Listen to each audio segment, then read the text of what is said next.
అసలు మన రాష్ట్రం ఎంత దయనీయ స్థితిలో ఉంది అంటే పక్క రాష్ట్రాలందరికీ అన్నిటికీ ఉన్నాయా? బెంగళూరు, చెన్నై, ముంబై అన్నిటికీ అన్నీ ఉన్నాయి. కానీ మనకేముంది? చేతిలో చిప్ ఉంది. కనీసం ఒక రాజధాని కూడా లేదు. మన బిడ్డలు ఎక్కడికి వెళ్లాలి ఉద్యోగాల కోసం?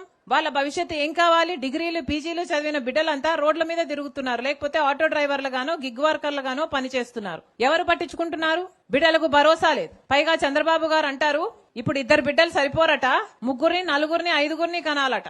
ఉన్న బిడ్డలకే దిక్కులేదు, 2, 3, 4 కడాలట. అట్లా కన్న వాళ్ళకి ఈయన 25,000 రూపాయలు ఇస్తాడట. ఈయన ఇచ్చే బోర్డు 25,000 రూపాయల కోసం మీరు బిడ్డల్ని కనాలట. ఇప్పటికే ఆరోగ్యశ్రీకి చంద్రబాబు గారు 3,000 కోట్ల రూపాయలు బకాయిలు పెట్టారు. ఫీజు రీయింబర్స్మెంట్ కు 6,000 కోట్ల రూపాయలు బకాయిలు పెట్టారు. ఇప్పటికే కరెంటు ఛార్జీలు చంద్రబాబు గారు ముఖ్యమంత్రి అయిన తర్వాత ఈ 2 ఏళ్లలో మీ మీద 15,000 కోట్ల రూపాయలు వేశాడు. ఇదంతా సరిపోలేదు, ఇప్పుడు ఈ బిడ్డలు సరిపోరట, మళ్లీ బిడ్డలను కనాలట, మీకు దానికి 25,000 ఇస్తారట. ఒకసారి ఆలోచన చేసుకోండి, పాలకులు ఎలా ఉన్నారో ఆలోచన చేసుకోండి.